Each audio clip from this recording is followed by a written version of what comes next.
Okay, I think we're live. Hey everyone, I hope you're enjoying Interchain conversations. I'm Gavin, I work at Figment.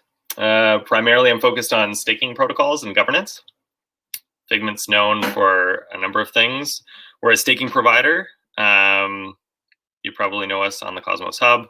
We're also present on a number of other chains in the Cosmos universe. And we're also known more broadly on other like layer one protocols as a staking service. We also build software. You may have used Hubble on the Cosmos Hub. We've also extended that to other networks as well. So that's like a staking service provider, or sorry, that's a staking explorer. And recently we launched Data Hub. So that's an API indexing service. It makes it easy for services like custodians and wallets to access blockchain, developers as well, because otherwise you have to run a node and that can be hard. So we make it really easy with a custom API indexing service. And all of this is kind of to focus on end user adoption. So, if you like the work that we do, the easiest way to support us is to stake with us. Cosmos Hub governance has been a passion of mine since I joined Figment in mid-2019. There wasn't much happening in on-chain governance at that time, especially not in the Cosmos Hub. So the Hub really only had the ability to signal. So that means that you could launch a proposal, people could vote on it, but the outcome of that vote would only be socially enforced. There wasn't anything that was enforced on chain. So no one really knew how to use this thing. People were using it, but they were just kind of using it however they saw fit, and there wasn't really a standard or any norms or best practices. The governance mechanism was there. It just wasn't really being used like it is being used now. So we really wanted to make using this system, the governance system, the norm. And we wanted these norms to reflect the reality of the situation. And the reality of the situation was that we essentially relied on the core Cosmos team almost entirely for like protocol upgrades and really almost everything that was happening. So we couldn't really tell them what to do, but we wanted to at least set appropriate expectations, checks and balances, basically using on-chain governance for all of the processes involved with changing the protocol. So I published an initial framework for how that could be done early on. I think it was in like June or July of maybe it was April of 2019. And then as a community, we set about coordinating the critical details of the second major upgrade, and we used the on-chain governance process for that to signal that. So that was like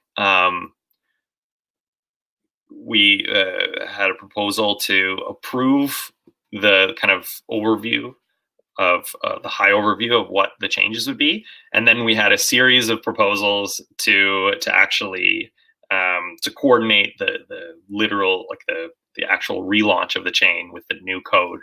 And took 5 proposals to complete, and it took a number of months. So we actually had a failed launch, and then we were successful after that. So it was very hard to do, but we learned a lot, and that launched the Cosmos Hub 3, the current iteration of the Cosmos Hub. That was much awaited. It enabled new functionality like parameter change proposals and community spends. Talk a little bit more about that soon. The parameter change proposals were really valuable because before, like if you wanted to change anything, like if you wanted to change like a key economic parameter, or even to enable transfers, before, when the Cosmos Hub originally launched, at Genesis, you could stake, but you couldn't transfer atoms. And so the only way to do that was to relaunch a new chain with transfers enabled. And so now it's really easy for us to do that. You just like launch a governance proposal, and if it's approved in the 14-day period, then boom, you've got transfers enabled. You can even enable like multiple parameters with a single proposal. So that was really powerful. And then also this ability to spend money from the community pool. We have a community pool that is available to us, and people can make proposals to spend that money. And I haven't been changing the slides.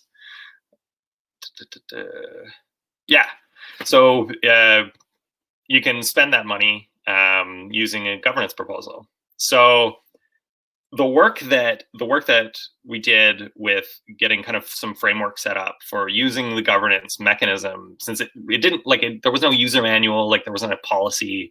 It just kind of, the functionality was there, and then just we were kind of using it, but then we started to really use it because we were using it to coordinate like these dramatic changes, to actually change the underlying protocol, or at least to like socially agree on it, specific on the very specifics of what was changing and how it would be changed and when it would be changed. And then so naturally the work, like spent months working on this to kind of get it right so that it works, so that we could confidently launch a chain in a decentralized way. This lended itself to kind of documenting that experience in a way that made sense to people, so that other people could do it as well. Because now it was like, okay, we don't necessarily have to rely, or at least there are checks and balances with the core Cosmos team, but then there's also, we don't want to rely totally on Figment as well. Like Figment can't be the only one that's responsible for launching a governance proposal to upgrade the chain. So really wanted to document all of the work that we did, so that we were decentralizing it. We were like putting it out into the community. So the first proposal, the first community spend proposal, like the ability to spend money with on-chain funding, the first one that was approved was one that I launched with Figment, and that was to fund something we call the governance working group, Cosmos Hub governance working group, and then maybe even more importantly, it was to provide documentation about how to use the governance system, especially with this new functionality, because it's really powerful to be able to change key economic parameters in the system and to be able to spend funds. So we not only wanted people to use it, to actually use this governance system, but we also wanted people to understand how it worked, or how what the parameters were and how they might affect the system. And like what a good community spend proposal looked like, what we thought it looked like anyway, based on our experience at a grassroots level in the Cosmos Hub community. So I developed these. I don't know. I'm just going to skip ahead to where it is. Developed some documentation for that. It was a broad range of things. Like it was everything from, how do I start? I know nothing about anything, and I want to launch a community spend proposal. So everything from like how the governance, like how voting works, and how to send the transaction with like templates, to where do I go to like get people's attention, and what things should I say? What should I even write in my proposal, and how should I advertise it? All that kind of stuff. Try to be as comprehensive as possible. We were approved in we were approved for funding from the Cosmos Hub. That was in mid to end of January 2020. This is about a month after the capability was enabled. And then also we launched this like kind of grassroots governance working group, and the idea here was we had to kind of even figure out what we were, but the idea was that we would. I think what we kind of settled on would be primarily educational. We didn't want to be advising what you should or shouldn't be doing, or like what policies are good ones or bad ones. We were just it was more about like enabling high quality proposals, providing feedback, providing education. And one of the most cool things that came out of it was it kind of became a forum for discussion. So we hosted regular calls to talk broadly about like the state of things. Every month, at the end of the month, we talk about the broad state of Cosmos Hub governance, what's going on and where we think it should go. And then we had these very focused topic specific ones where we were talking about something that someone was working on or a problem that needed to be solved. So that was a valuable kind of neutral forum for people to just talk amongst themselves.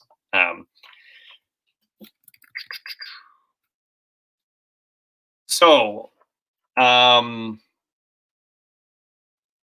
me just get myself caught up here because I went all out of order. So over the last year, the core Cosmos team divided themselves up. It was kind of a bit of a mass exodus from All in Bits, but they formed their own like different independent teams. And what's really cool about that is that nearly everyone has remained key contributors to the hub, and they've been joined by countless other contributors as well. So we have a large set of and growing set of contributors to the Cosmos Hub and the Cosmos kind of ecosystem. However, so it's really great that we've got this sort of decentralization. Before we used to really rely on one core team, like I mentioned, and now everybody's there's so many different independent contributors. However, like maybe many or most of the contributors still rely heavily on the Interchain Foundation for Hub to fund Hub development. I'm included in that. I was talking to Sinju, and she was saying that Dystopia Labs relied on ICF to fund this talk, and almost everybody uses the ICF for funding. And it makes sense because centralized funding is less stressful to qualify for, and it comes with other kinds of support from the ICF as well. But applicants, they need to follow KYC rules, and for various reasons, and not necessarily nefarious ones. Like some people just aren't prepared to qualify for those, and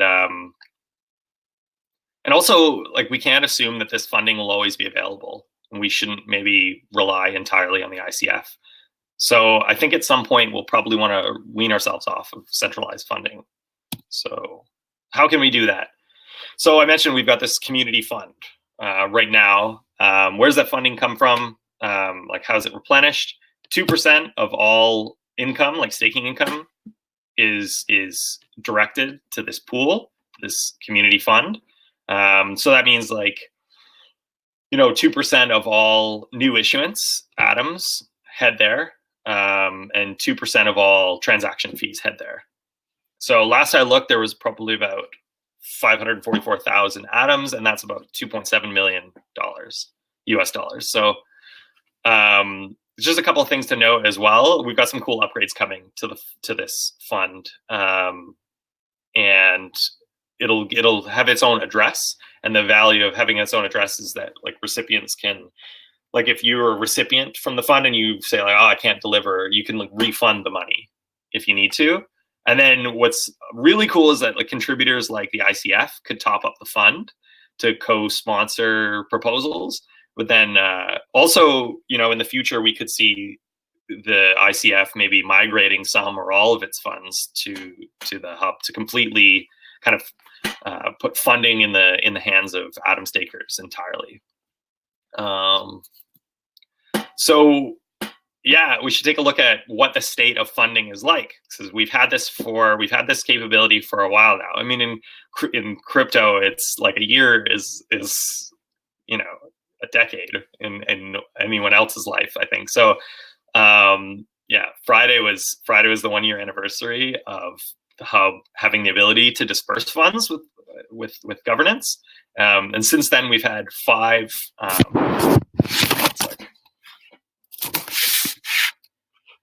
since then we've only had 5 community spend proposals, and only 3 of those have passed. So I mentioned mine, that was in January, and then halfway through about Ethan from Cosmosm got funding 25,000 atoms.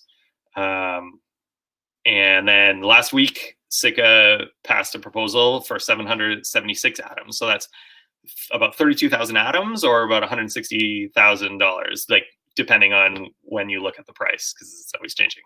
But again, for comparison, we've got 544,000 atoms in the community fund. That's $2.7 million, and in a year we've spent 160,000 of that. So what does it mean to access this funding? There's lots of money. Why isn't anyone using it? Usually in crypto, where there's money, people are going for it. So why aren't people going for it? So at minimum, if you want funding, you need to have access to a synced node, like a Cosmos Hub node. You need to be able to send a transaction. Like, first of all, having access to a synced node, someone may be hosting that. So you might not have to be running it on your computer or on a cloud server. So that's, I don't know how big of a barrier that is. But being able to send a transaction is really important. As far as I know, there's no web interface to send a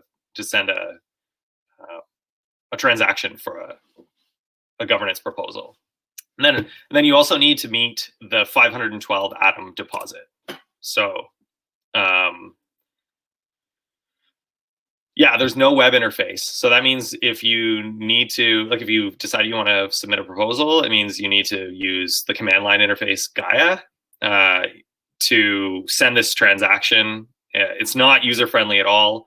You also have to have those atoms liquid. So, the incentives and the culture in the Cosmos Hub is like, you should be staking. If you're in the Cosmos Hub community, you're staking. But like, if you don't have 512 atoms available, you need to convince other people who do to be able to kind of sponsor you. So that's kind of one of the neat things about the hub, is that even though there's this minimum deposit that prevents people from putting up malicious or spam proposals, you can always like get support from other people as well to participate, to put up additional atoms. But anyway, 512 atoms, it's like you need to be able to meet that amount, and that's not, for a lot of people, that's not a small amount. Like, it can be a burden to acquire them or to free them up, and then, or even just to risk them in general. It's like over $2,500.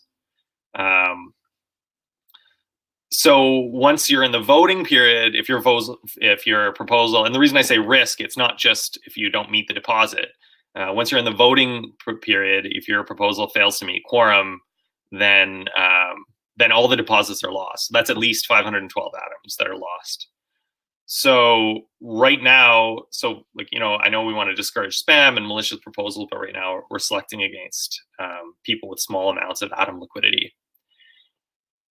And quorum is 40% of all staked atoms. So you need it, if of all the atoms that are staked, and I'll just check right now, it's right now like 71% of the supply is staked. Almost 190 million atoms are staked. So you need 40% of that in order for your proposal to be considered valid. And it's easier than it seems, because essentially validators inherit their delegators' voting power. What that means is, like, anyone who's staking, most people who are staking are delegating to a validator, and your vote is also inherited by that validator. So by default, the validators are kind of the de facto decision makers in the network. So but then stakers have the final say, because your validator can vote, but then you can vote too and override their vote. But unless stakers weigh in, that's it. Like, validators are the decision makers. And that's what we've seen so far. Validators are essentially the ones that make the decisions on the Cosmos Hub. But we've seen more and more delegators turning out to vote, which is awesome. And you should. It's really important to do that, I think. Even if you agree with your validator's voting decision, it's important to show them that you're paying attention. It's important to show the network that you're the decision maker. The validators are kind of there just to make sure, in my opinion, the validators are there to make sure that we don't have a whole bunch of governance proposals that never meet quorum We need to get things done, and validators are great candidates for making that happen, because validators kind of by necessity have to pay attention, like regular attention to the network, so they can also pay attention to governance, and they're also like somewhat equipped to do that because of their like level of expertise. But like they're kind of the fallback. They should be our safety net in governance. You should be showing like I think it's a galvanizing experience to be voting, and to show that you're the one, like the stakers are the ones who are boss, not the validators. But anyway, I still recommend to people, if you're considering trying to access these funds, you should reach out to the biggest validators, because they tend to be the decision makers. The voting period, it's fixed at 14 days. So during that time, you can vote yes, no, no with veto, or abstain. And you can change your vote up until the last second. So it's not over until it's over.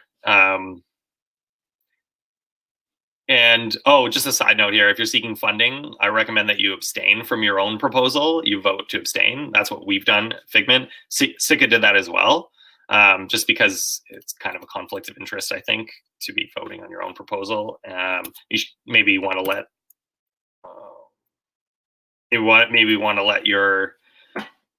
let everybody else make the decision and just kind of stay out of it at that point.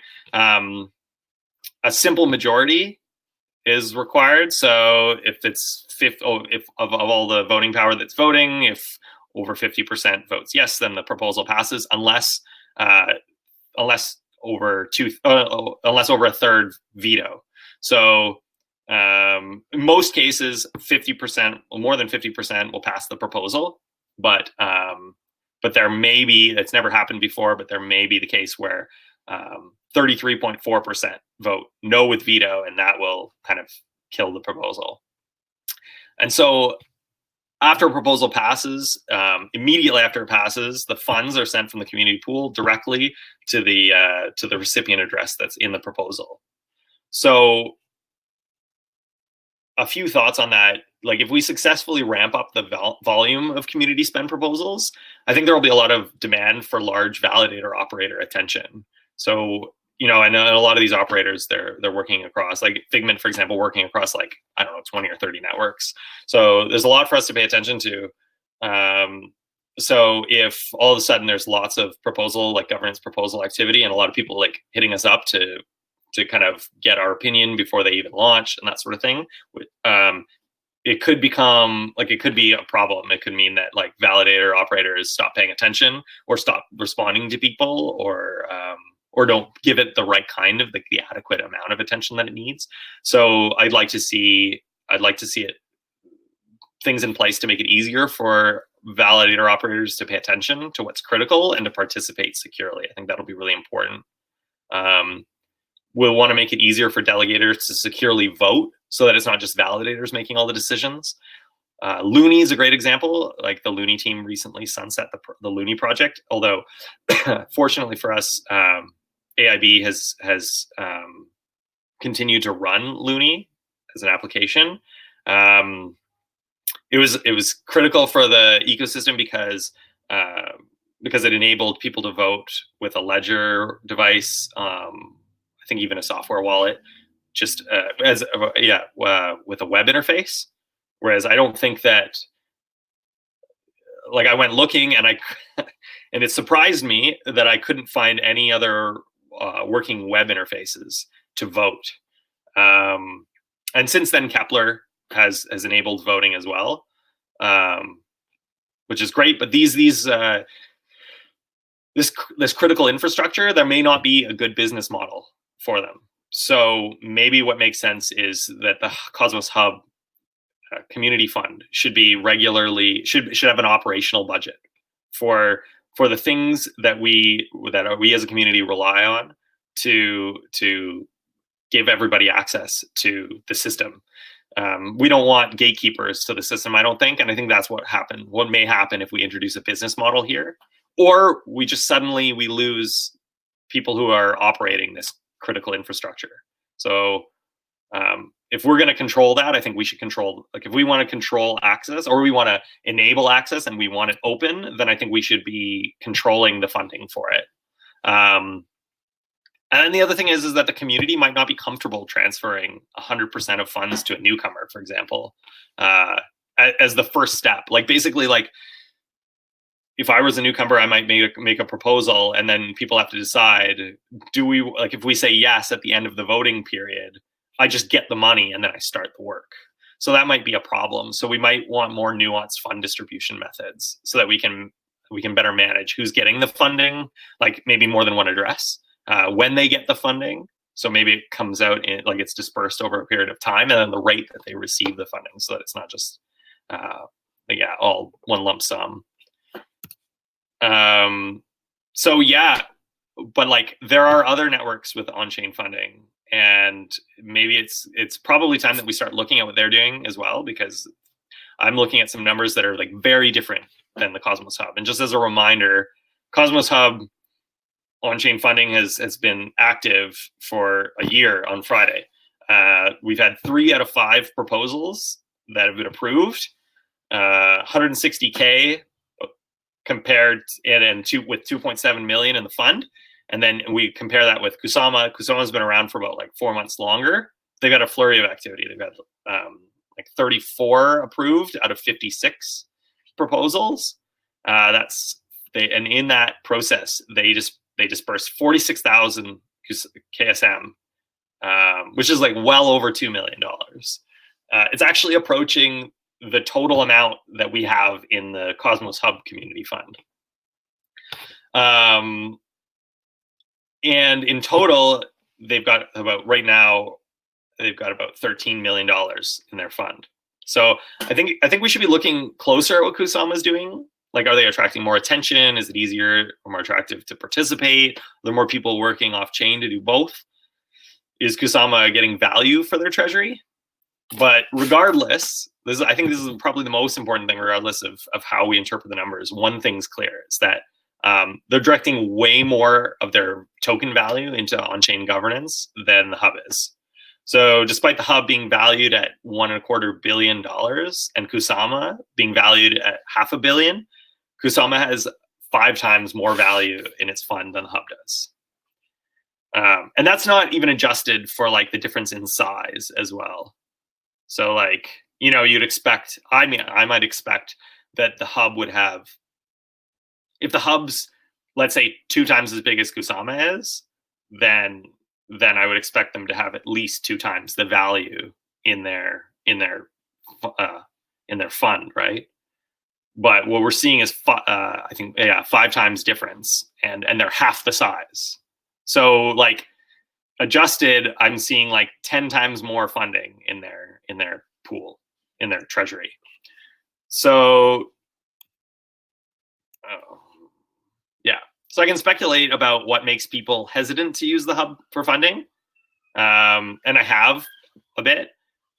Like the handling of the funds is really rudimentary. You just propose an amount, and then when the vote passes, the funds are dispersed to that single address. There's the real possibility that your proposal won't even pass quorum. That's that happened already almost once. And actually, one proposal, they lost partial deposit. That's 512 atoms. Socially, and this comes from experience, socially it's really stressful to be under the microscope. There's potential for public backlash. Like, I don't know, there's like, you'll always have like a vocal minority, especially if there's a lot of people paying attention, where people, just think that you're trying to get as much money as you can, and that, the work you're doing isn't worth it or whatever. And it's hard to even know which conversations you're supposed to be a part of. There's just a lot of scrutiny, and some of it's really valuable, but some of it is just kind of circular. There are people who just don't read, who like will properly adequately read. You spend like a lot of time like making like a really well-defined proposal, but then people don't read it. They just kind of like assume things, and then you have to kind of address that criticism, and it doesn't scale. So for all of the voices that kind of get more voices, the outrage sort of builds, and then as one person, it's really hard to address all of that. So it's just a really stressful process. if you go through the ICF, it's everything is kept private. Like they'll publish what you're doing, and that you're doing it, but like, the amount isn't published, and the finer details aren't published. You kind of just get this like warm, supportive bunch, right? With your terms and compensation kept private. It's a really attractive alternative to, the masses, that might try to lynch you otherwise. Yeah, I don't know. And then there's also like there really isn't the cadence or precedent for regular proposals. If no one's doing it, kind of people are maybe hesitant to jump in to throw their hat in the ring. So maybe people just expect that it'll be too hard or too risky, so they just don't do it. Kind of like a bystander effect. Cool. So this was a really awesome talk, but we are short on time now. Oh my god! I thought I would have not enough time. You hit the mark perfectly. Oh, Jesus. All right, cool. Yes. All right, cool. So thank you again. We're going to transition to our next talk now. If you guys have questions for him, hit him up on Twitter and he will answer them. Thanks, guys.